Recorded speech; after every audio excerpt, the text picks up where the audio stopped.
and welcome to New Heaven, New Earth.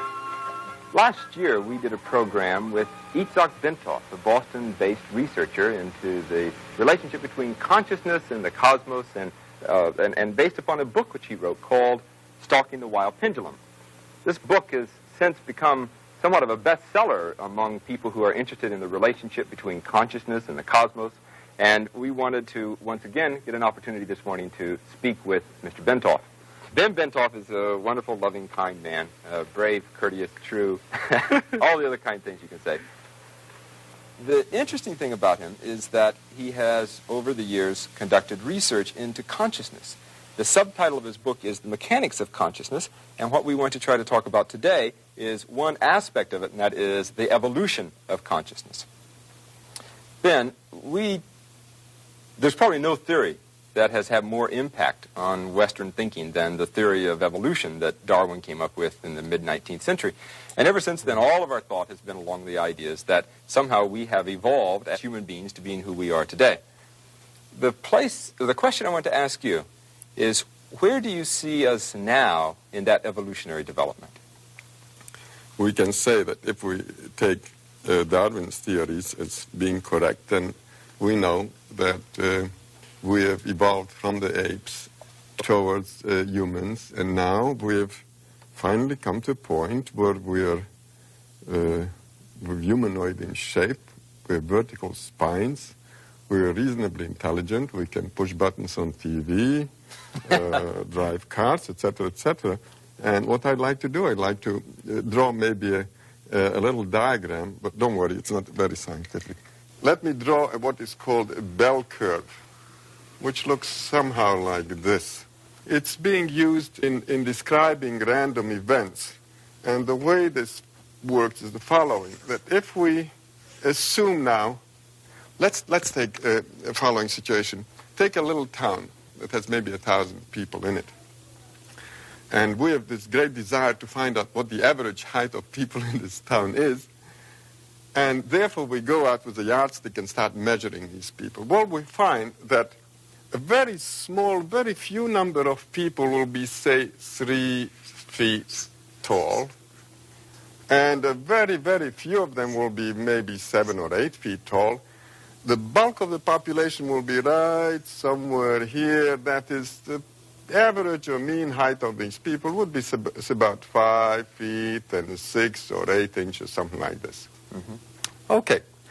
So what we find here is that this bell curve gives us a good picture of where most of the population is. That is what typifies population. We can use this diagram also to describe evolution. The bulk of the population today is this intelligent, more or less intelligent biped, all right? And with a vertical spine, and who pushes the buttons on TV and drives a car, etc., etc. Now, there is some backthrow. That is, there are some people here in this area, very few people who are still gorilla-like. That is, they are hairy. They beat their chest when they see their neighbors and a few other things. And then we have other people who are here in this corner, very few of them, who are very highly developed, because we say that evolution is now pushing mankind in this direction, away from the gorilla types towards the very highly evolved people. At this point, we're here. What's going to happen maybe 1 million years from now, 500,000 years from now? This curve is going to shift. It's going to shift like this. That is, the bulk of the population will be very, very highly evolved. We have gone away altogether from the gorilla types, no more gorillas. And what we have here now is the average man is now the retarded person in evolutionary terms. The bulk of the population is extremely, very, very highly evolved. And the cutting edge of evolution here, these are very, very highly evolved people. We can't even imagine what kind of person that will be. He may not have a physical body at all. What's the habitat, so to speak, of this group here? Well, you just go out and you find them. They're all over the place. The habitat of this group here, what do you think? Where do you think you find these people here? I suspect that you would find them in universities. You'd find the people who are very bright, people who are in the leading edge of professions. That kind of thing. I mean, it's an intellectual thing, isn't it? Well, I suggest that you find them in mental hospitals, in nut houses. And the reason for that is that these people, they live in a different reality, in a reality which is very changed, and few of them are adapted to live in this reality, so naturally they can't function very well. So the only safe place, only good place for them would be the mental hospital, unless they can integrate their different view of reality with their daily lives. Now, if they can integrate it, then we have people like Newton, like Darwin, like Faraday. These are the so-called geniuses. The thing that I'm not certain that we have talked about is, what is it that is evolving? Let's put it this way. The nervous system is the thing that is evolving, and the nervous system is supported by a skeleton of bones and muscles and tissue, etc., etc.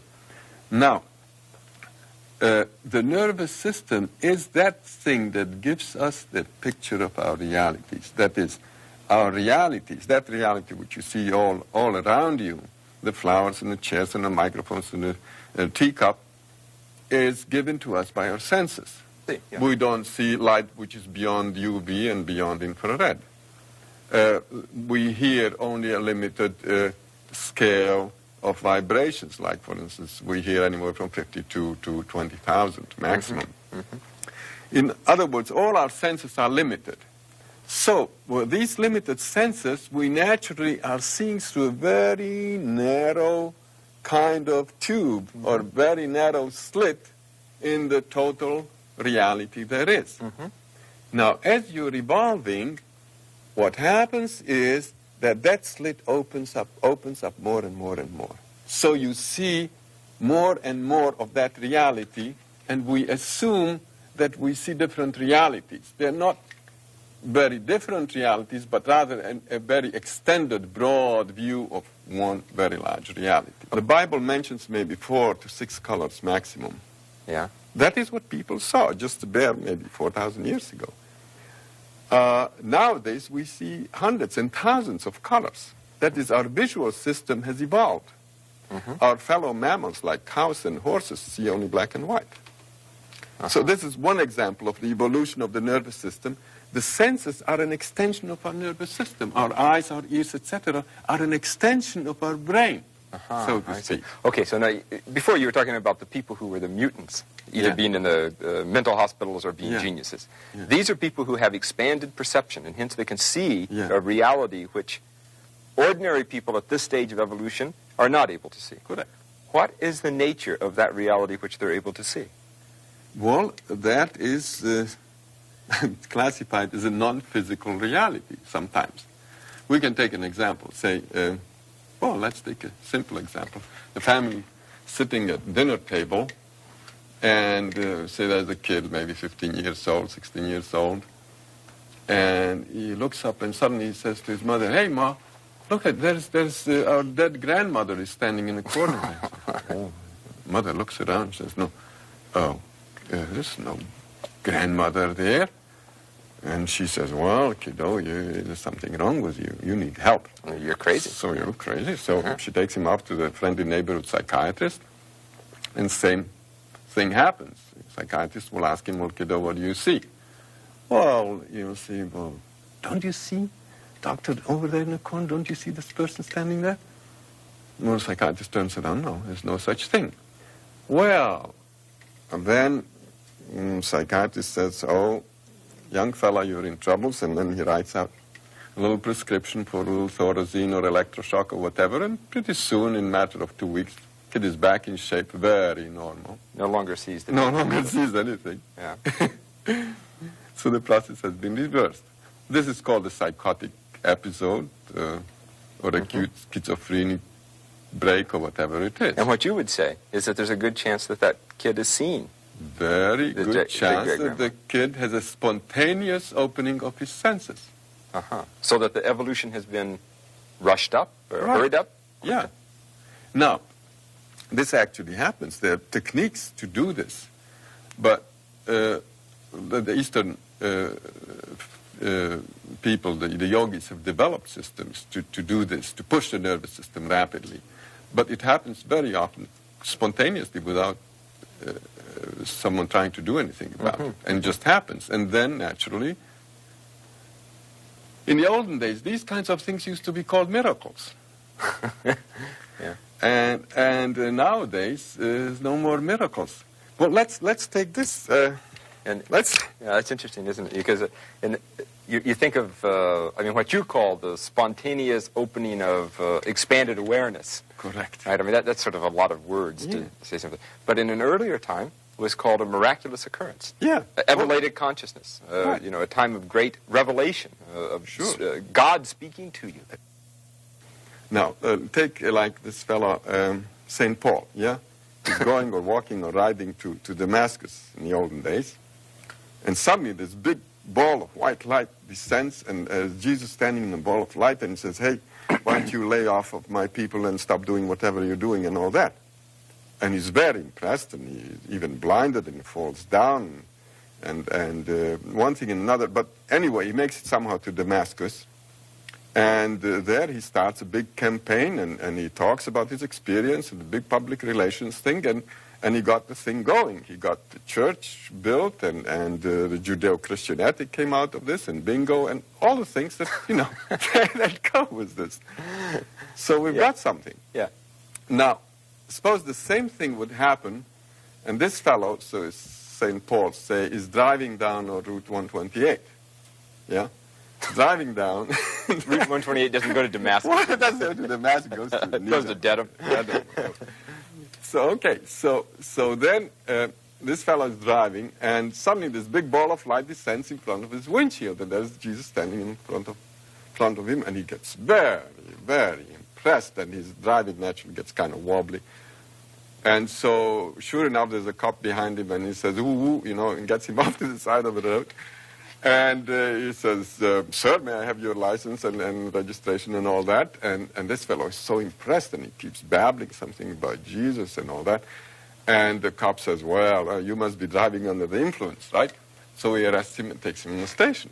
Uh-huh. Then what happens is that he comes to the station, and then they tell him, well, he still is under the influence, you see. So they call an ambulance and send him off to the mental hospital. So now the reception desk, they interview him, a very short interview, and the guy puts down in the logbook that the fellow came in with an acute psychotic or schizophrenic episode with religious overtones. That's it. And this is what we did to the miracle. So we took the miracle and we ground it down really to gray powder. So no more miracles. Okay. Everybody's complaining that during the Bible times, on every page of the Bible you have a miracle or two, and now there's no miracles. This is what we're doing to the miracles. We're just flattening them out.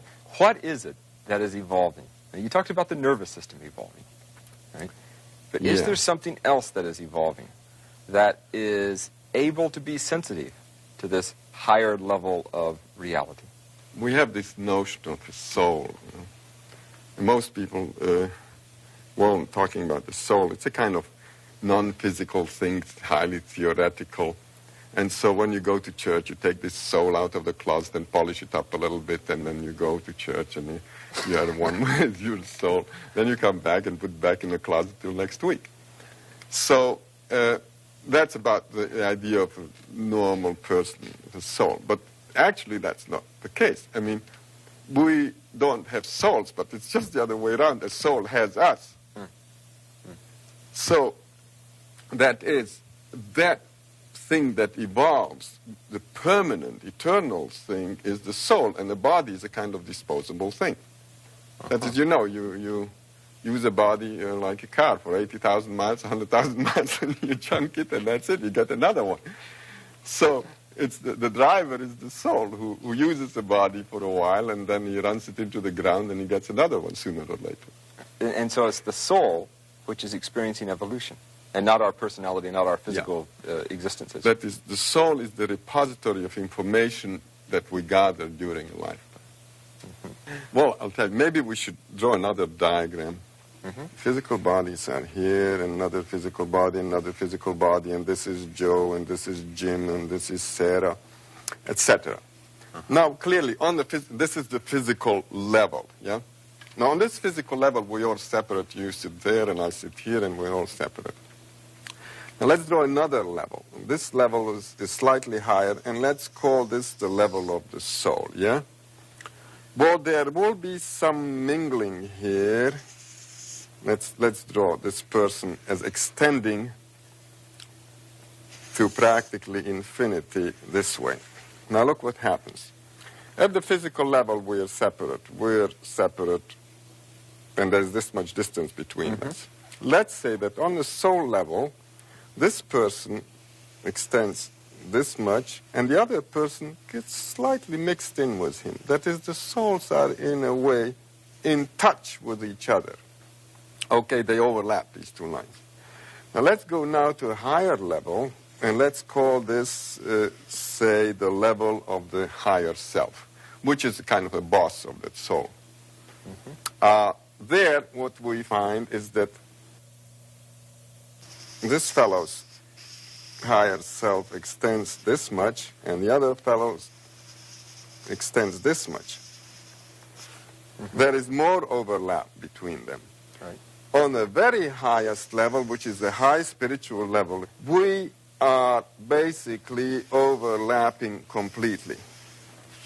Everybody is overlapping everybody else. In other words, everything and everyone is everywhere. In other words, we've become omnipresent. This is the state of highly spiritual, perfected beings, or gods, you may call them. Okay? Okay, and so that we exist on all of those simultaneously. On all of those simultaneously, So then, but we're not aware of them. In your view, then, when we see each other as separate entities, that's only seen on one plane of reality. Correct. And so whether we like it or not, we're all evolving towards godhood. But, it takes eons, so don't hold your breath. Is that the purpose of evolution? Naturally. Because at that point, you start understanding how the system works. And one of the good things about this system is that the system wants to teach you about itself. What does It's it want a good to teach system. you? Yeah?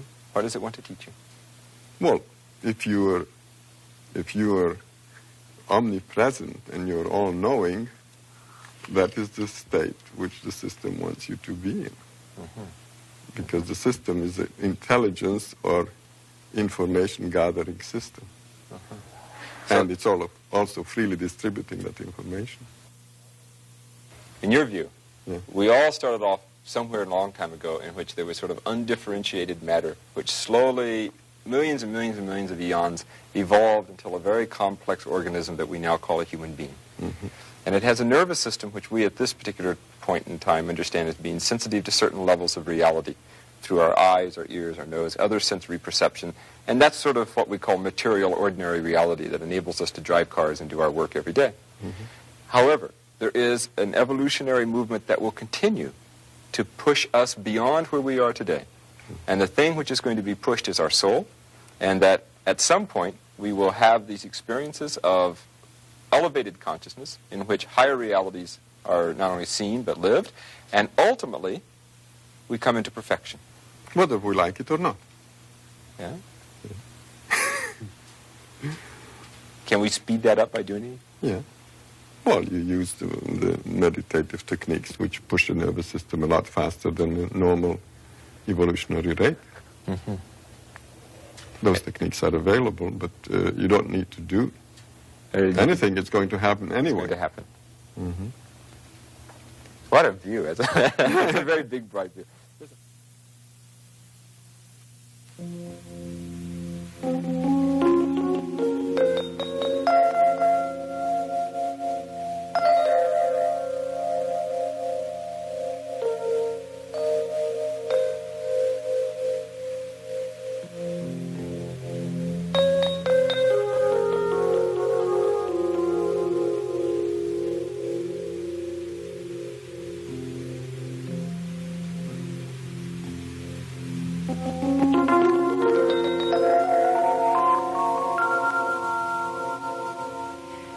His full name was pronounced Itzhak Bentov, But to most people, he was known simply as Ben. Ben would usually start his talks by saying, "Now we will talk about all there is, from atom to cosmos, from humanhood to godhood, no less." And he would talk about the nature of reality and our place in it, and his own model of the universe, and his personal experiences in expanded states of consciousness. And finally, at the end, the ultimate question: who runs the show? Ben had a tremendous sense of humor and a capacity to explain very complex ideas in a very simple and understandable way. And he illustrated his 2 books with his own cartoon-like drawings. Niels Bohr has said, "Some things are so serious that one can only laugh about them." Ben called himself a nuts and bolts man, a plumber. He was trained as a mechanical engineer, and somewhere along the way, he started meditating, and his consciousness opened up, so that reality began to be perceived by him in 2 ways, 2 kinds of knowledge: the linear, scientific, objective knowledge, and the direct, intuitive, inner knowledge of a mystic. And the combination of these 2 gave him a unique and a very unusual perspective on the nature of reality. First of all, he saw reality as a hologram. It's a totality in which every part is related to every other part, and they're all interdependent. And this hologram he perceived as vibratory in nature. In other words, as he said, it's an off and on reality, and we are only part-time here. It's an oscillating field. And it may appear to us as a continuous reality, whereas in fact it's like a film composed of separate frames. He looked at reality as a whole as consciousness itself. Consciousness in the state of evolution, of unfolding itself to know itself. And there is nothing outside it. So that the physical reality, the manifest world, is only another expression of that reality, which is consciousness, or existence itself, aware of itself.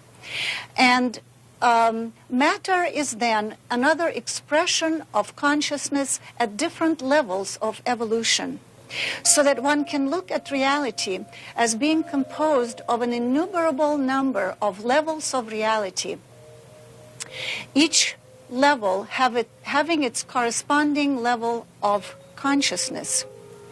And reality is perceived by those who are experiencing it only on the level of their own evolution of the nervous system. The mechanism in the physical body that perceives reality is the nervous system itself. And so, as a biomedical engineer, this is what Ben specialized in, he became interested in studying the effects of changes in consciousness on physiology. And I must say that Ben, whenever he talked about these matters, never claimed this to be any sort of ultimate teaching. He spoke about this as a working model. And he would say, I speak from my present level of ignorance, because ignorance grows exponentially. The more questions you ask and the more answers you get, the more questions there are to ask. So it's an unending process of unfoldment of consciousness. And Ben saw reality, or I should say reality unfolded itself to him in the form of structure, because he dealt with mechanisms. To someone else, with another background, reality would reveal itself in terms of, let's say, poetic metaphor or vibrations of different sounds to a musician, so that we all are like snowflakes, all similar, yet all different. And the subtitles of his two books actually indicate that reality appeared to him in terms of structure, because the subtitles are On the Mechanics of Consciousness and On the Mechanics of Creation. So Ben has designed instruments to study these physiological changes that occur in the body when a certain energy rises through the spine. In the East, it's called Kundalini, or coiled serpent. It rises up the spine and awakens certain energies in the body, which allow perception to become broader, and the brain functions then on a different level. He called it his model of Kundalini. Ben looked at reality as being driven by the force of evolution to infinity as consciousness unfolds itself. So in this graph, this arrow would represent the energy of evolution. And the bell curve, so-called, is a method to show graphically statistical data. And if the peak of this curve represents the average level of consciousness of humanity now, and the lower end of it shows the lowest level of consciousness, let's say the mafia types, as he used to put it, then the cutting edge here, the highest edge, would be individuals such as Einstein or Leonardo da Vinci. Now, as evolution pushes this ahead, some years from now, this bell curve will assume this position. So what will happen? That the average consciousness will be where the advanced consciousness is today. The low level will be where the average is today. And the high consciousness of humanity at that time will be something that we can hardly imagine. Because as he used to say, the potential of the human nervous system is enormous, and we really don't know where it's taking us, from humanhood to godhood. And this chart shows an experiment that he did with a subject sitting on a chair that had a device attached to it called ballistograph.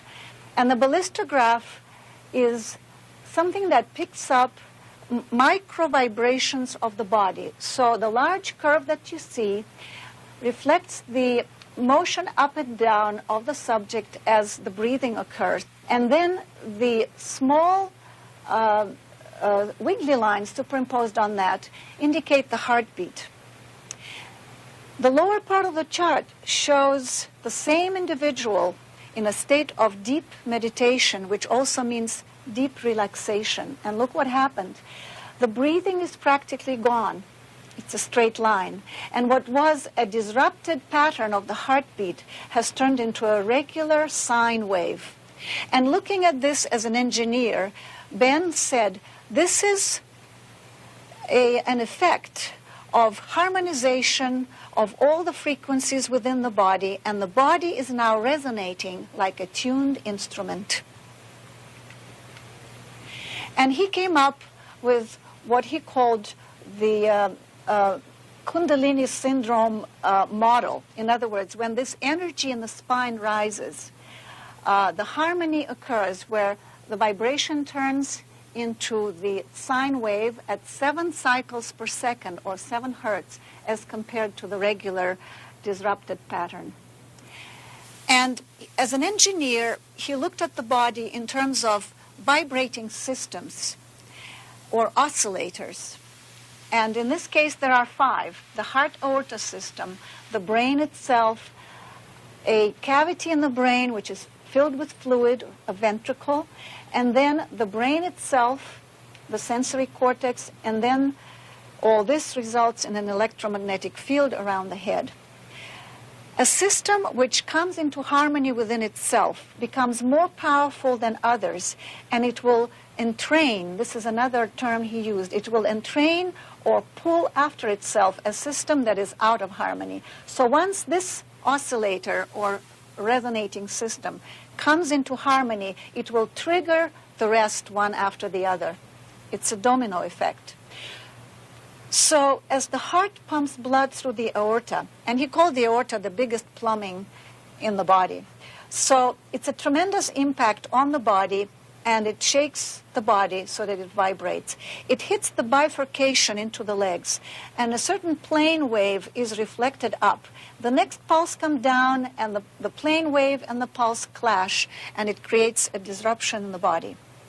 When the harmonious 7 hertz vibration is set up, it seems that the heart and the lungs begin to talk to each other, and they begin to work in harmony, so that a pulse comes down and waits for the reflection to come up, and they both go up together, and then the next pulse comes down, and there is no clash occurring anymore, and the body goes into resonance, triggering the next oscillator, which is the brain. And looking at the head, again from the point of view of engineering, it's a rigid box resting on a resilient column, which is the spine.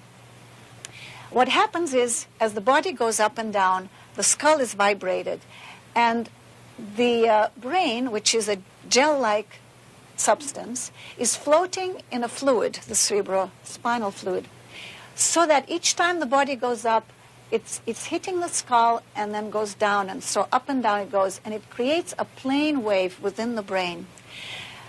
The brain has a characteristic called piezoelectric, which means that when it's stimulated mechanically, it develops an electromagnetic field around it, which is this field right here eventually. So this is the second oscillator, which triggers the third. This is the fluid-filled cavity in the brain called ventricle. And due to this regular vibration of 7 cycles, or 7 hertz per second, a standing wave is established in the ventricle, which again creates a very harmonious frequency. And this in turn triggers the sensory cortex. This is a cross-section of the brain, and this is a cross-section of the third ventricle filled with fluid. On top of the third ventricle is a drum-like surface with a bundle of nerve fiber crossing it, which connects the right and left brain hemispheres. And this is very important, because as the fluid vibrates harmoniously, it activates this nerve fiber, and it harmonizes the 2 brain hemispheres. And we know that consciousness opens up when the synchronization of the functioning of the 2 hemispheres occurs. And then a certain current is established in the sensory cortex in the lobe of the brain. And as I said before, all this results in an electromagnetic field around the head, so that the head actually becomes an antenna capable of sending out and receiving information which it could not do otherwise. And in that state, higher perceptions become possible. And this was Ben's theory, that through the mechanism of Kundalini and the resonant state of the body, higher perceptions become available. This is an illustration of the sympathetic resonance, how those oscillators trigger each other. If you pluck the strings of this violin, then the strings on this one will resonate without being touched. And this is how the oscillators relate to each other through resonance. And so, as we walk on this planet Earth, which is charged negatively, by the way, we are bathed in a sea of vibrations, of all kinds of electromagnetic fields and all kinds of frequencies, radio and others. And the ionosphere is charged positively, and the potential between the two is constantly fluctuating, so that we are subjected to all sorts of influences all the time. But in that state of resonance at 7 hertz, we plug into the vibration of the Earth itself, which is stable, and it happens to be the same 7 cycles per second, so that this biosphere around the Earth resonates at the same frequency, and we get locked into the frequency of the planet itself. And this is why the meditative state is such a relaxing state that some people find it difficult to come out of. Now, having become part of the vibration of the Earth, we then in turn plug into the vibration of the entire solar system, because our Earth here is shown surrounded by all kinds of vibrations as well. There is the magnetopause, magnetosphere, plasma sheet, you name it, trapped radiation. There are acoustical waves, the solar wind coming from the sun, which is also affecting the Earth, so that having tuned into the frequency of the Earth, we in turn tune into the frequency of the entire solar system and the sun, and so on into the cosmos. This is the cosmic connection. As Ben measured these fields around the body, he found that at that frequency of 7 hertz, the field around the body expands the energy that can be measured, and it extends to about 20 inches and tapers off. In a situation where there were hundreds of people meditating at the same time, Ben conducted an experiment because many of these individuals reported hearing inner sounds inside their heads.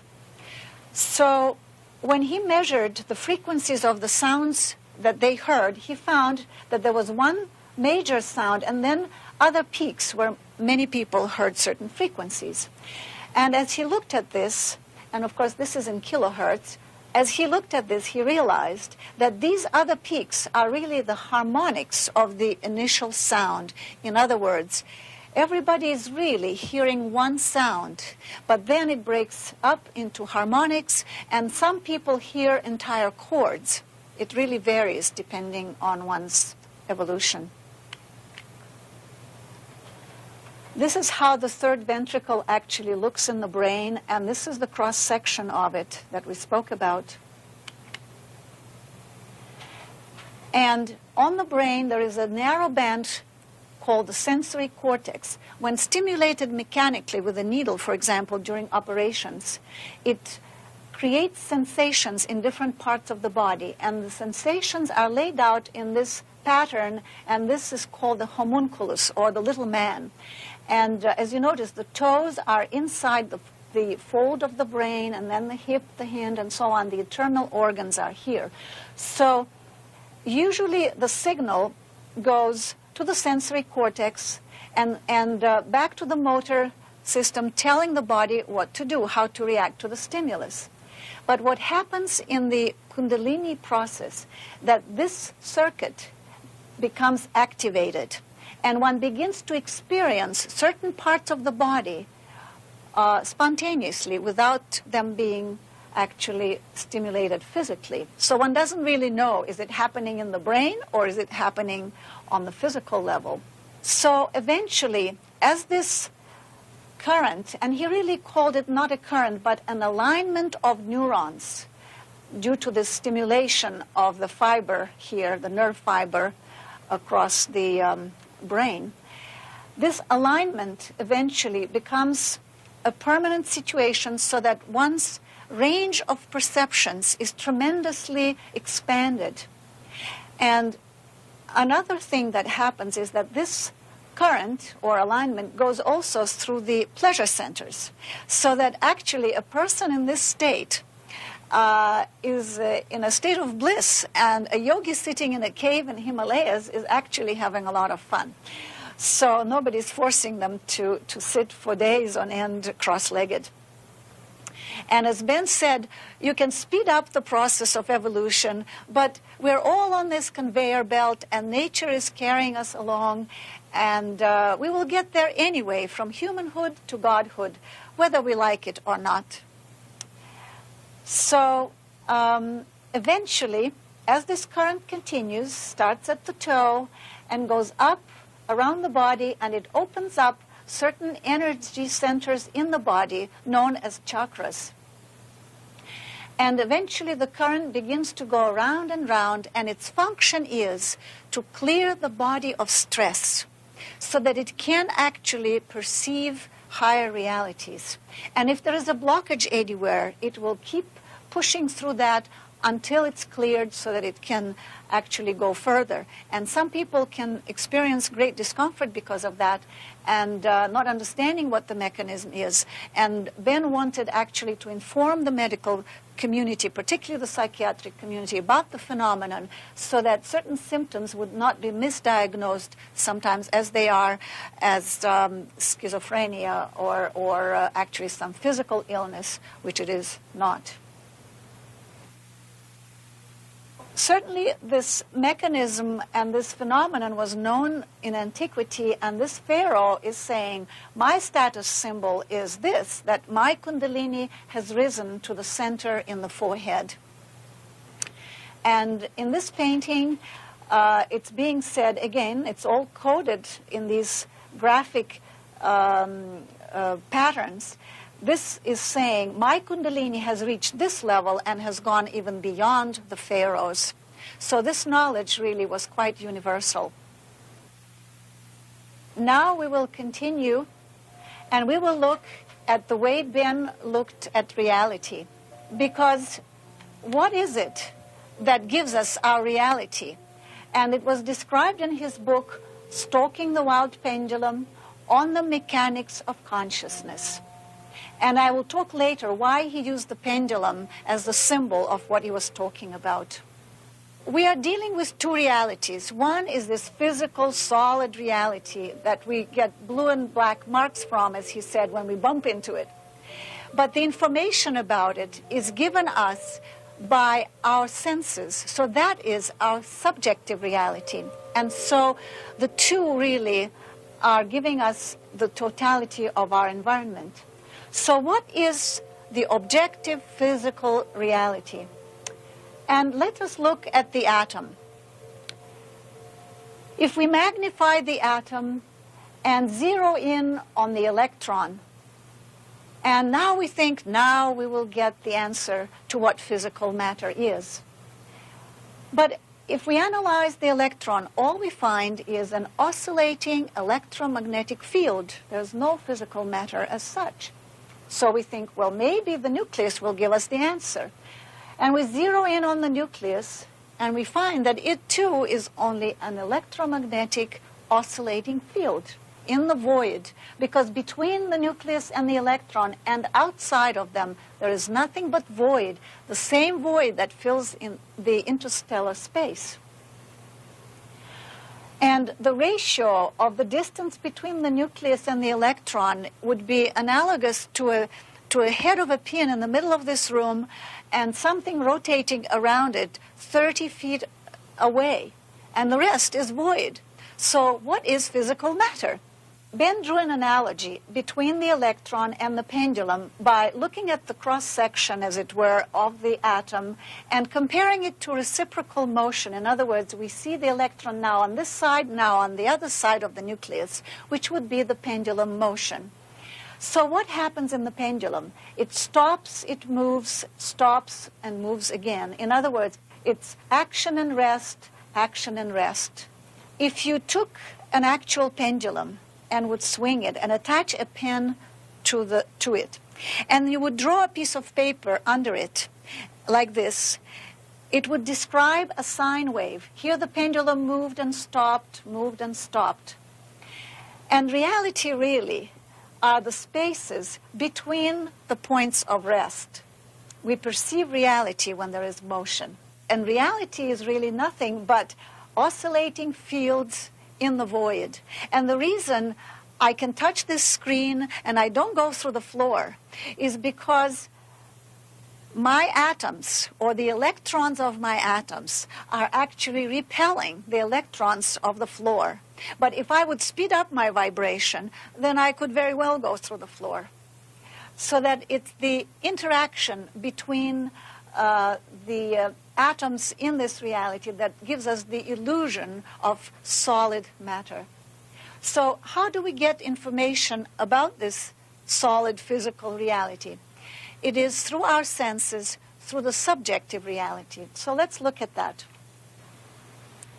How does the neuron work? If this is a neuron, and this is the baseline when the neuron is at rest, when it's stimulated by something, and it doesn't care whether it's a loud noise or a bright light, it simply says, ouch, I'm being disturbed. So the more such spikes you have on the baseline, the more intense the stimulus. But somehow through a miracle of our physiology, our brain can construct our reality out of these spikes that simply indicate a stimulation of the nervous system. And we see beautiful flowers and animals and the sky and so forth. And as we know, our senses are very inadequate. They're very limited and imperfect. Even bees, for example, can perceive ultraviolet light, and dogs can hear the ultrasonic. So that we see reality through our senses only through a very narrow slot. And the rest is really unknown to us. And so we're looking at the physical objective reality, which is oscillating, as we saw, through another system, our subjective reality, through our nervous system, which also perceives it through action, rest, and action, and rest, and action, and rest. So one oscillating system is looking at another oscillating system, and the picture is very blurred indeed. We can extend our realities through instruments, telescopes and microscopes, but in the final analysis, it is only our senses that give us the knowledge. So our subjective reality, then, is the sum of impressions conveyed by our senses, coded in periods of action and rest, which are oscillating electrical states of the nervous system. And we're constantly comparing one thing to another. Otherwise, we would not perceive reality. For example, if the muscle of the eye is anesthetized, then we do not see anything, because the eye needs to scan all the time in order to see something. So, both realities become real due to a change occurring between two states of rest. When there is change, there is motion, and when there is no change and a total state of rest, then reality, as far as we are concerned, disappears because we cannot perceive it. So let's look at the overall picture. Here is the atom, and it can be represented as a sine wave of motion and rest, which is analogous to the motion of the pendulum. Now, let us take a hypothetical situation where we are taking a wavelength, let's say a red photon, which has a very large amplitude. The distances between the points of rest are very far apart. And then we take the same, let's say 1 inch, in other words, the same unit of frequencies, and we speed them up so that within the same length we have many more ups and downs, and let's say it's a violet photon, and then the points of rest get a little closer together, but we get more of them within that span. Then we speed it up even more, let's say the gamma rays or X-rays, and we see that we get even more spikes and or waves, and they get even closer together. Now, let us imagine a hypothetical situation where the speed has become so fast that it's become infinite. At infinite speed, there will be no more oscillation, and the points of rest will in fact overlap, and you would get a straight line. Now, what kind of state would that be? First of all, we see that it's a paradox, because the infinite speed now has become total rest. We could probably call it the state of the absolute. It's the source out of which all the frequencies arise. And it will also have the maximum energy. All energy is in it, but it's all in a potential state. And when it begins to vibrate, then it creates all these different frequencies which begin to interact, as we saw before, creating our reality. So one could summarize this by saying the absolute is the point where extremes merge, and a state of rest implies infinite speed. In fact, they become one and the same. And this state, the absolute state, is the substrate for all reality which emerges out of it. In particle physics, there is a principle of uncertainty which was formulated by Heisenberg, and it says, when the momentum or the speed of a particle is known, its position becomes unknowable. The more we know about one, the less we know about the other. Applied to the pendulum, what does it give us? When the pendulum stops before it reverses direction, we do know its speed because it's 0. And then it stops again and we know its speed again. So that means that at those points, its location becomes unknowable. And as Ben said, it can be found anywhere in the universe. That is, it becomes the universe. It fills all creation. It is everywhere. And based on this, he developed much of his further thinking. If this is our solid reality, and like a pendulum, we oscillate and we take off every now and then, and we touch that absolute state of total rest.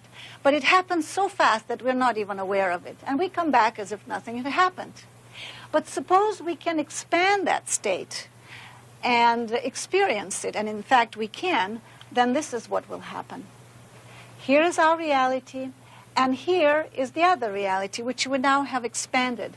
And we can be conscious on that level simultaneously with this level, so that we can actually have the benefit of both, and we can explore that reality and bring back the information. And this is in fact what Ben did, and the information that I will be talking about from now on was received in those states of expanded consciousness. Usually in those states of expanded consciousness, there is a different perception of time. People who come out of those states usually say, time has stopped, or at least it's slowed down. What is happening here? And to put it in some kind of perspective, Ben designed this diagram. This is our time-space, and this is the now moment where they cross, which is going from the past into the future, the eternal now moment. And we can project 1 second on it, 2 seconds on it, and so forth. It's very reliable, and we can measure it, and we can catch trains on time and be to work on time and so forth. However, superimposed on that are 2 other vectors of space-time, which are our subjective space-time. And usually they overlap, and we don't even know the difference. But in altered states of consciousness, there is a deviation. And by altered states, we can mean sleep or meditation or those deep altered states. And the angle of deviation actually determines the depth of that state. And look what happens. If we project 1 second, we see that now in this position of the subjective time, we have 2 seconds for 1 objective second, which means that our time has already doubled. Now visualize the situation where the subjective time tilts more and more and more, where it practically becomes parallel with objective space. And this is what it would look like. Our subjective time is now overlapping objective space. What kind of situation would that be? Well, it would take no time to go anywhere, because you are everywhere at once. because your subjective time has overlapped objective space and it's become infinite. This would be the state of samadhi, the ultimate expansion of consciousness, in which your consciousness fills the entire universe. Well, in those states, where does one go? There are many places to go. And again, to put it into some kind of perspective, Ben designed this diagram of the levels of consciousness in creation, because every level, as we saw before, reflects a state of evolution of matter on that level. And there is an indigenous population on all these levels that relates to that level. And our human band is only over here. So he looked at consciousness in its totality. If this vector here represents the quality of consciousness, this one represents the quantity of consciousness, or the capacity of a nervous system to react to stimuli. So here we put the atom, the virus, the plant, and an animal, and finally a human being. So this is where we are in the range of things, and there are many other levels above, and of course it's all going towards the ultimate state of the absolute that we talked about before, and they're all contained within it. Consciousness is modular. A larger consciousness contains a lesser consciousness. We also see here these curves, and these are called energy exchange curves, and they peak in the middle of each band, which means that the interaction with the environment here is the highest. And I find myself, and you find yourselves, in this physical reality because our energy exchange curve is highest in this level. However, we can also interact with the neighboring realities, but as you can see, the curve here tapers off so that we're not interacting as clearly and as well in those other realities, but still we do. And our nervous system is capable of spanning all these levels, except that we seem to be tuned only to this physical reality. And like a radio set, we can receive all the others, but we keep listening to this one. But it's up to us to tune into all the others as well. Now, the reality below us is the animal, plant, mineral. Those are the realities that Castaneda talks about, for example, in his books, the interaction with those realms. And the upper part is interacting with the next level to the human band, which is the so-called emotional level or astral. There are different names for these levels, and it doesn't really matter as long as we know what it means. And the next level is the mental, then the intuitive or causal, and so forth. There are certain characteristics about these levels, and we interact with all of them, and we can function in all of them. The one next to us is the emotional level, and this is where we go in sleep. As Ben said, this is a preview of coming attractions, because when we die, this is where we go, and we all interact on this level.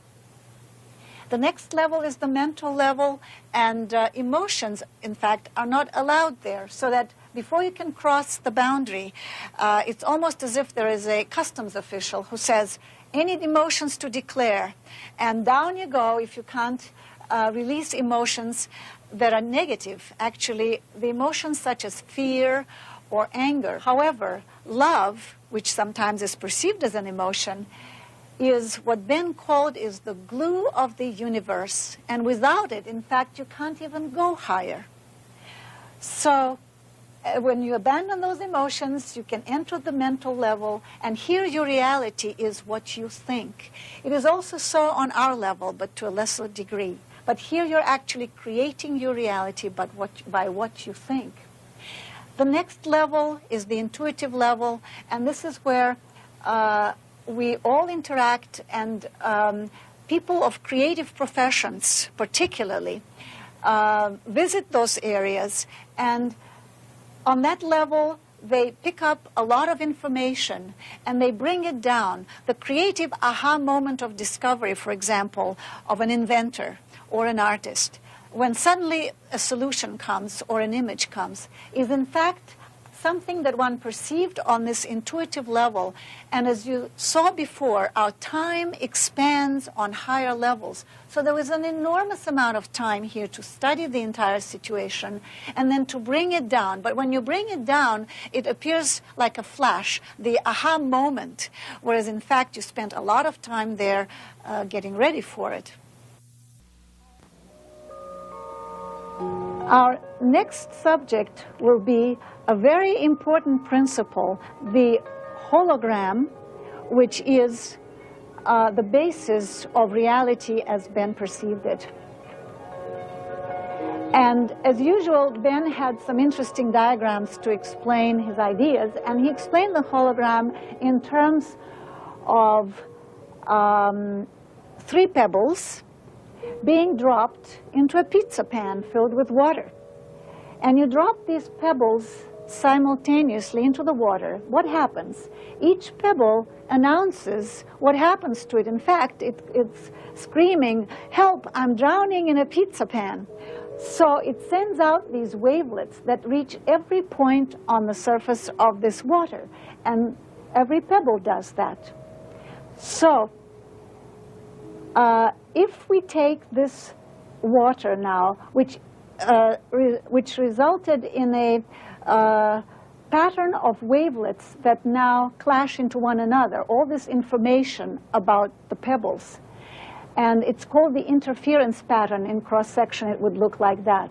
And if you quick freeze the water and you get a piece of ice like this, which is actually a photograph of all the information about these pebbles. And then you take what is known as coherent light, or light where all the rays are of the same frequency, a laser light, and you shine it through this interference pattern.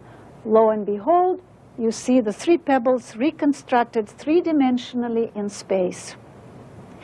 This is the important part of the hologram, that all the information is contained in this pattern, and every point of this pattern contains that information, because if by mistake you break this piece of ice and you end up with a little sliver of it and you shine the same light through it, you will still get your 3 pebbles. So this method of storing information is the most efficient way that nature has devised. And so Ben was a great believer and observer of the phenomenon of the relationship between the micro level and the macro level. When nature comes up with a method that really works, then it will be repeated on all these different levels, and we see more of that later. This is an actual photograph, if you can see it, of waves interacting with each other, creating this moire pattern of waves. It will actually look something like that. And here, if you shine this coherent light, the 3-dimensional object gets reconstructed. Now, if instead of those 3 pebbles, we substitute 3 individuals, because we, like the pebbles, are constantly sending out information about ourselves in a variety of ways. And all these fields are interacting, creating a hologram, an interference pattern, and you could say that human consciousness is one big hologram of information about humanity as a whole. We are one mind, one consciousness. And of course, the implications of this are stupendous, because if we realize that everything that we do, that we think, affects not only us, but everyone else, and not only everyone else in humanity, but it also goes beyond the boundaries of our planet. And another way of looking at this would be to see these 3 pebbles, or 3 separate individuals who feel themselves so isolated on this physical level. But if these lines here indicate ever-widening consciousness, we notice that on these higher levels, we begin to interact. So these 2 are interacting here, these 2 here, but all 3 are interacting on the next level. And if you visualize humanity being composed of these separate dots and billions of us, then on the highest level, we are all interacting and we are all one. And of course, you can look at it in reverse, that here is human consciousness, all one, and it sort of percolates down or dribbles down into these separate units, and we all think that we are so separate. And as we interact, we entrain each other. As we saw before, there is a principle of resonance and of entrainment or rhythm communication. In other words, a consciousness that has done its homework. This is a teacher, a guru, who has advanced somewhat beyond the others. Then his energy, his consciousness will be more coherent, it will be more harmonious, and like those oscillators that we looked at, it will entrain and pull after itself consciousnesses that are less evolved. So now in this next section, we will be looking at the model of the universe that Ben came up with as a result of his personal experience. But before that, we will look at the model of the universe according to the Big Bang theory as postulated by Gamow.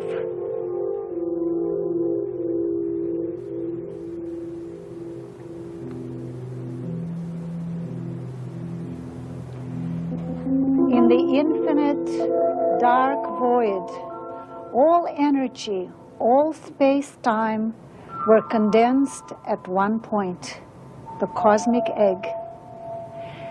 And this cosmic egg, for a reason we'll never know, exploded. And it exploded evenly in all directions, and the energy went out in the form of light radiation, photons. Gradually, stable particles were formed, protons, neutrons, and gases began to form. Helium and hydrogen gas were formed. And the gases condensed into stars with heavier elements forming in their cores. And the stars were condensing into galaxies, into clusters of spiral and other galaxies. And as the stars aged, they turned into red giants. And in dying, they would explode, scattering cosmic dust through the universe.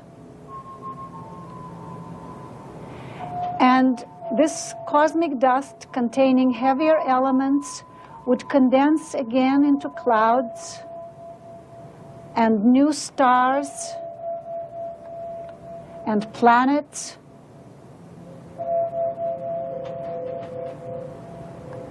So that the same substance is recirculating, and there is nothing new. Only the forms change.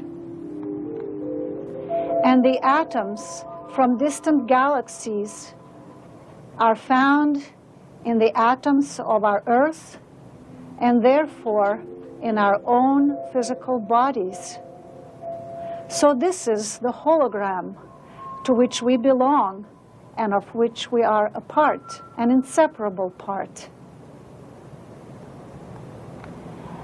And so now I will look at Ben's model of the universe, which he developed having looked at this existing theory of the Big Bang, and which he modified somewhat because what he saw was a different kind of bang, a continuous, modest bang. In the 60s, new celestial bodies were discovered, and they were called quasars. These were radio galaxies of enormous size, the oldest galaxies, the oldest celestial bodies ever observed. And many of them showed a jet emerging from the center and shooting out. These galaxies are the most distant objects ever observed in the universe, and they're the fastest object moving. Here we see the jet emerging. And as I mentioned before, Ben was a great believer in the analogy of the micro level reflecting the macro level. And based on the evidence produced by the quasars, he came up with this model of the universe.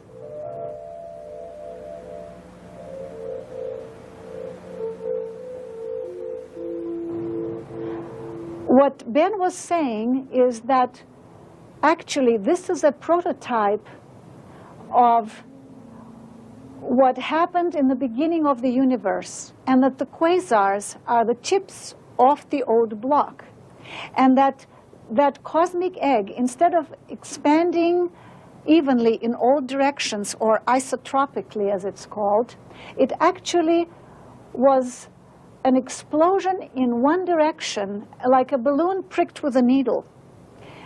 And what would happen if you had a jet emerge from this original cosmic egg? There was nothing around it. It was the only thing in that vast void. So this jet would be pulled back in upon itself by this gravitational mass. It would be analogous to holding up a water hose, and the water would eventually fall down and then rise again, and this would be the current that would be established. So it would be a continuous bang, a modest but a continuous bang. Quasars were observed to be not evenly distributed in the observable universe. The observable universe is what we see through our telescopes. If this is our Earth, then this is the radius of the distance where we can make our observations through the existing telescopes. Quasars were observed moving faster and being further away in the north galactic pole. And in the south galactic pole, they were more concentrated and slightly off the true pole by about 30 degrees. So when Ben looked at that, he realized that there was anisotropy. In other words, there was an uneven distribution of quasars. This was an element that somehow contradicted or brought in a new element into the Big Bang theory. And this is what he developed as his own. So this would be the structure then. This is the core of the structure, which is called torus, T-O-R-U-S, a melon-like structure. And matter emerges from the center in the same sequence as we saw before, condensing from light radiation, from photons to stable particles and so on. Then it expands, and visualize this as a three-dimensional form, goes around and gets pulled back in upon itself into the black hole. This is a white hole and a black hole back to back. This is the gravitational collapse as galaxies are pulled in to the black hole and then re-emerge as energy again on another round to go around and around again. And each time matter goes around, it gets refined. Its consciousness is on the next rung of the spiral. This is where Ben would place our galaxy, the Milky Way galaxy, because quasars were found off the true galactic pole in the south. In other words, he said, we may be looking straight back into the jet here, whereas the other side showed the quasars further away and moving faster. That means that they were entering this expansion where matter is rarefied and goes around. Now, if we equate matter with consciousness, and as I said before, there is nothing but consciousness, and matter is only a form in which consciousness appears. So in that case, the expansion that our galaxy is now entering, the expansion of matter, could also mean the expansion of consciousness. And this could explain, perhaps, why we are experiencing a certain change in consciousness on this planet. This would be the core of that torus structure. The white hole through which energy emerges, condenses, becomes matter, goes around, gets pulled back into the black hole. And between them is what might be called the singularity point. In physics, it's a situation where laws no longer apply. And here, a transmutation occurs of matter that has condensed to an extreme, and it becomes energy again to re-emerge as a new universe. So one could say that there are several phases to this trip of matter around the torus. Phase one, from energy to matter through expansion. The ultimate expansion is at this point. Then there is condensation and finally a gravitational collapse where the gravitational pull is such that even photons can't escape to tell the story. That's why it's a black hole. As you recall, we talked about the interference pattern of information, which is the hologram. Remember that every speck of matter on the surface of this torus is sending out information about itself. Our galaxy does, and so does a galaxy and many other galaxies which have gone ahead of us.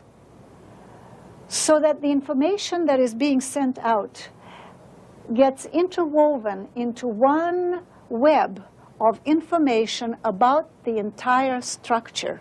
This is the information that one can tap in those higher states of consciousness and, in fact, enter the knowledge that's available about the entire structure, because we are a part of this hologram, that little sliver that still retains some of that information, and by tuning into the totality of the hologram, we can have the information about every part of it, and that's exactly what Ben did.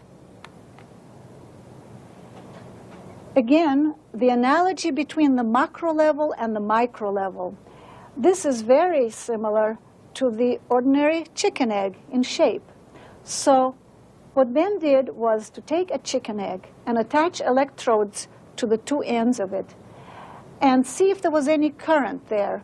And lo and behold, there was a certain potential there of 2.4 millivolts, very small and yet there. So there is a field around every seed and every egg in nature that we know.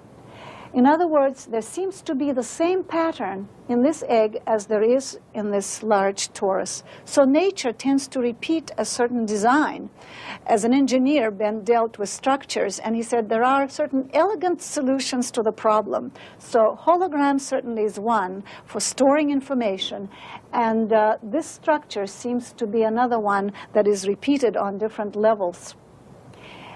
So here is our white hole and black hole and matter circulating round and around. In the center, it's hollow, and it's an electromagnetic field. And we could say that this interference pattern of information could be called the universal mind hologram. And also, the concept of time enters here, because it takes time for matter to go around and for energy in the form of photons, light energy, to become matter. So time becomes a factor of distance of energy as it issues from the white hole and goes around, because time exists when there is motion and where there is mass. So that this is linear time from here to there, one round. This is the birth of time, and this is the death of time. But seen from outside, as we are looking at it now, from another dimension, we see that this is a continuum. And we're looking at it from perhaps an eternal point of view, so that this linear time is a very limited phenomenon in the scheme of things. And it is the force of evolution, again, that keeps driving this along. And Ben used to say that the torus is a distilling column of consciousness, that this structure actually is refining consciousness, which is equivalent to matter, as matter is recirculated through this black and white hole. There is a field like that around the human body, and the different frequencies interact, creating nodes. And also, medicine is moving into a new field, new energy medicine or vibrational medicine. The body is seen as a field of interacting electromagnetic or electric fields. And a new medicine is really emerging. So now we will look at Ben's personal experience through those higher levels of creation. And these he described in his book, which he called A Cosmic Book on the Mechanics of Creation. As I said before, he saw things in terms of structure. So, on that journey into the expanded states of consciousness, it's like a guided tour. You can ask questions and you get answers, and once you understand and you say, okay, I got it, the slide changes, the page is turned, and you're shown new things. So he asked, well, I've seen that model of the universe. In fact, he did perceive it in an expanded state. And then he started figuring out what it's all about. So having seen it, he said, well, it looks like a bounded structure. There must be something beyond it. I want to know. The moment the question is asked, his consciousness finds itself in this vastness of the infinite void. And the process is shown and explained to him. In the vastness of the dark void, a certain part becomes activated. This is where action will take place. And a light describes a certain territory. He called it proto-matter. This is a matrix which will be eventually filled with matter, like the Chinese checkers, which get filled with those little marbles. And this field begins to polarize. As we saw before, the field, the ultimate field of the absolute, which the void is reconciling the opposites. So the opposites of the plus and minus are together. So they begin to separate, and it's like unscrambling scrambled eggs. And the tension is enormous because they don't really want to be separated and they want to come back together again. But this is what creates the dynamics of manifest creation, because you need the polarization in order for action to occur. So what happens next is this. As the two ends want to come together, there is finally a tremendous pull, and one side reaches the other, and a sound actually fills creation. This is the sound, the first word, that creates different frequencies of vibration, and they begin to interact within this structure, and a certain current gets established and starts going around. Then there is a secondary sound, and a droplet is left in the middle. This becomes the focal point of this structure. And this is the white and black hole that we saw before. This is the consciousness whose body this is. The matter of this torus is like an oak tree in relation to the acorn. This center here, the black-white hole, is the consciousness that has the blueprint for this structure. And it's learning through the interaction of its parts, through all the particles that go around and get refined, and their consciousness is getting higher and higher each time around. this point grows in the process. It evolves. And what would you call a consciousness that is in charge of the universe? What is a consciousness whose body the universe is? And as Ben said, well, you would call it a creator. And he didn't know whether to call it a he or a she. He would say, you can't say it's a chairperson of the universe, but it is the creator of the universe who is evolving by experiencing his body in this way. Well, once you have seen this, you want to know more about it, because again, this is a bounded structure, so there must be more. And we, with our finite mind, cannot grasp infinity or eternity, so we want to see what's next. And so the moment you ask, again, the next picture is shown to you and explained. And what you see are more such luminous toroidal shapes appearing in the void. And as you approach, you see that they are arranged in a spiral. 7 universes per each rung of the spiral.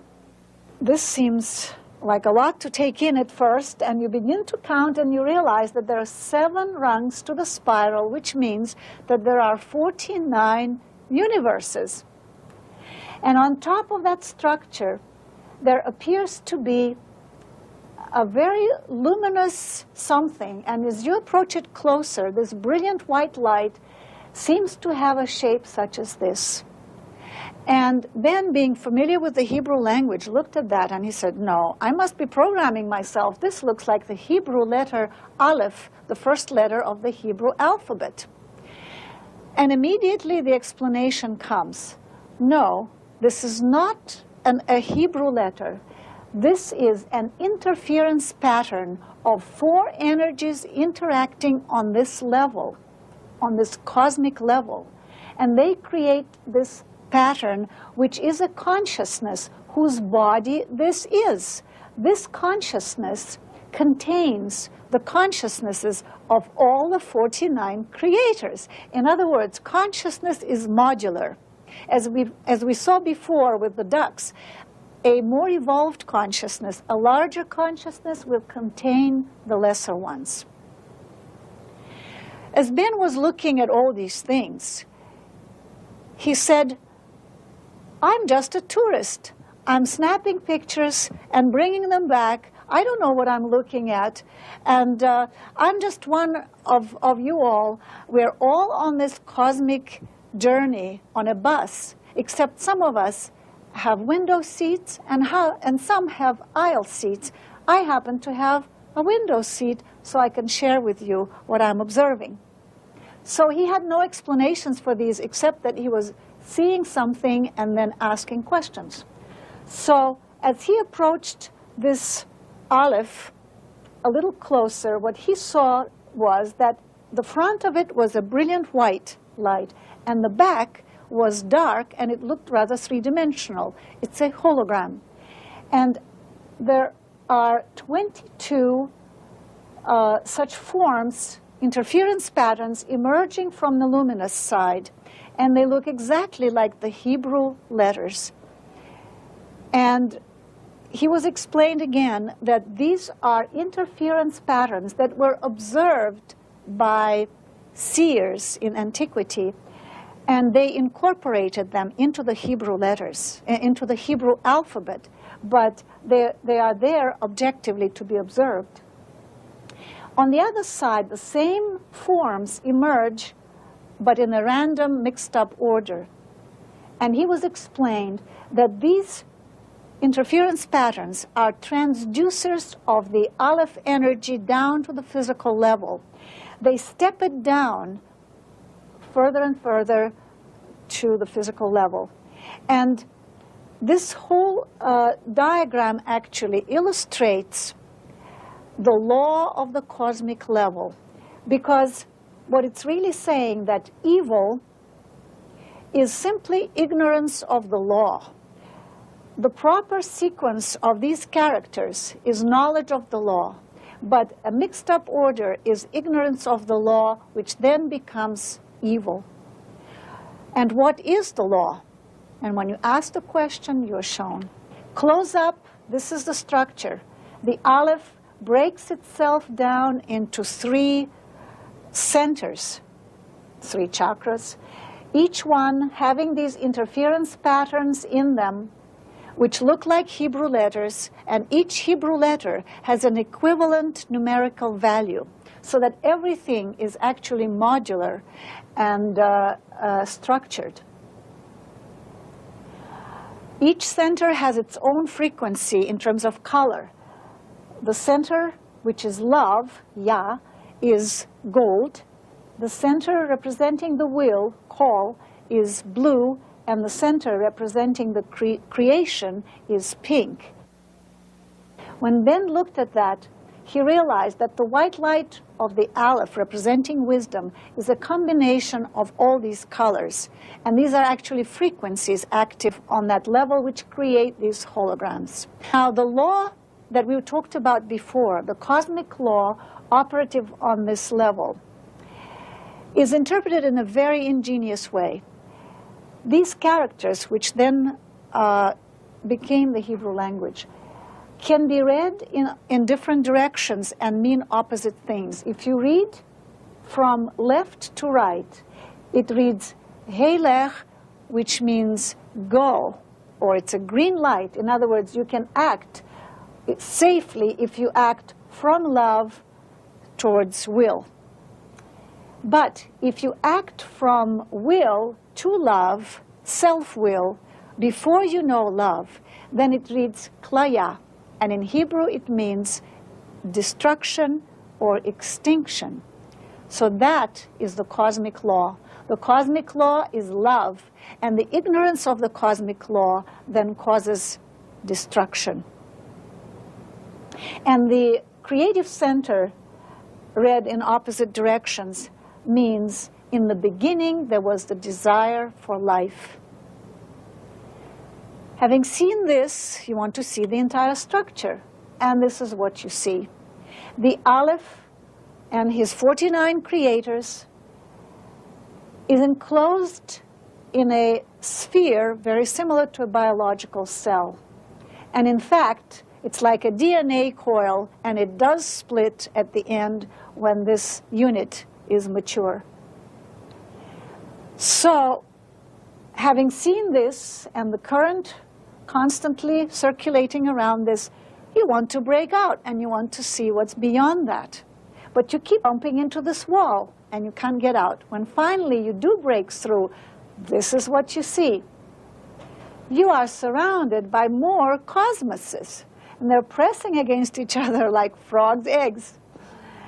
And you're caught in this structure. It looks like a biological structure. So, again, you want to know where it's all leading you, and you go through this structure, and this is what you find.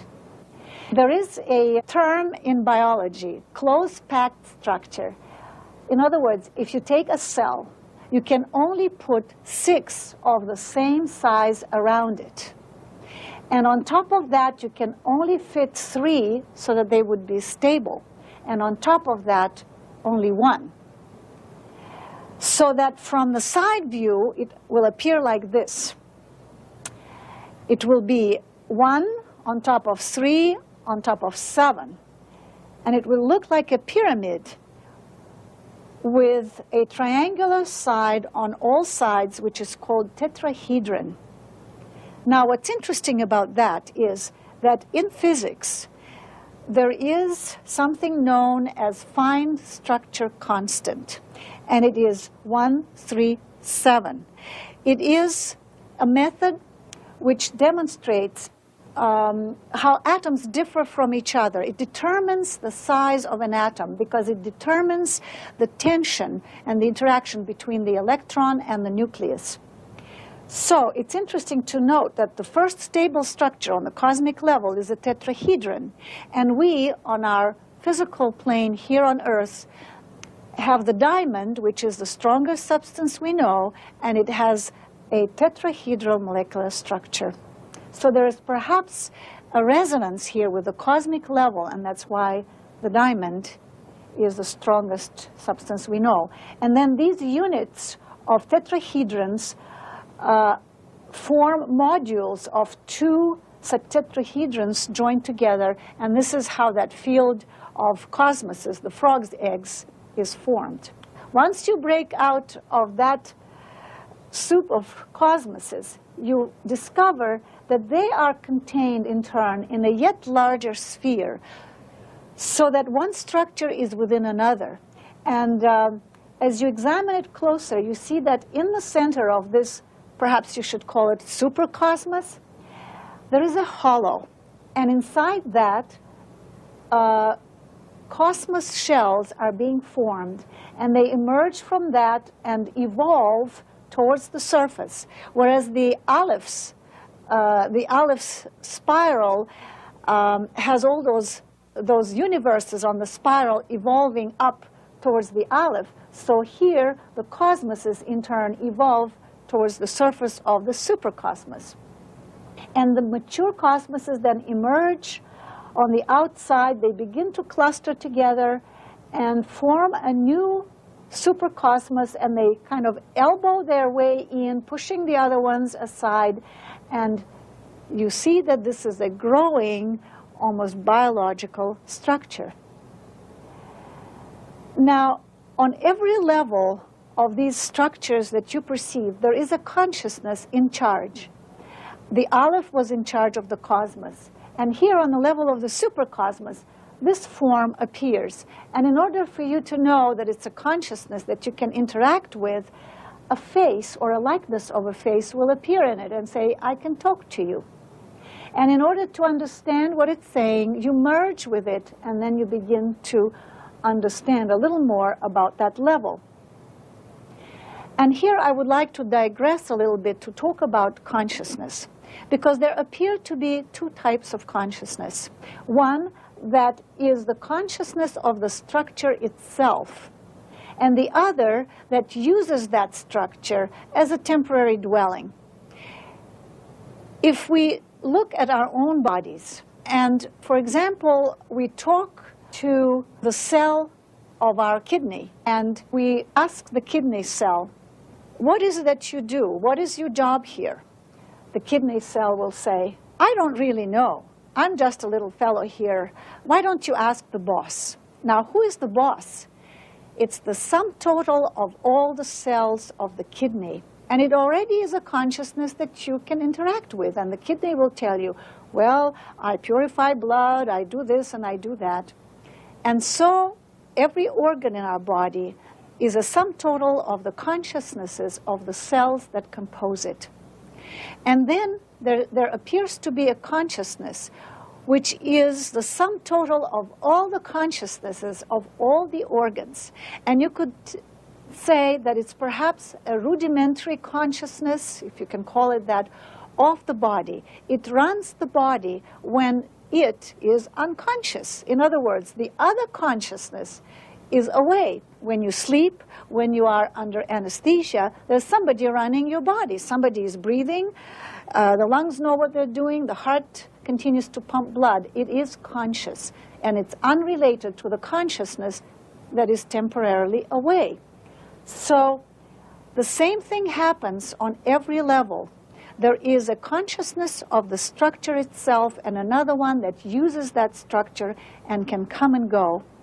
So we can also say the same thing about our Earth, for example. It's a conscious being, and there is a consciousness that runs the planet. Its electromagnetic field, its temperature, its currents, and other things, the ecology of the planet. And then there must be another consciousness which uses it as a garage, as Ben used to put it. And it can come and go. It's a much larger consciousness. And so it's true of the sun and of every other level as you go up. So Ben perceived these consciousnesses as abstract forms that would appear on different levels, and they would communicate with you, and you can learn from them. We saw this on the supercosmic level.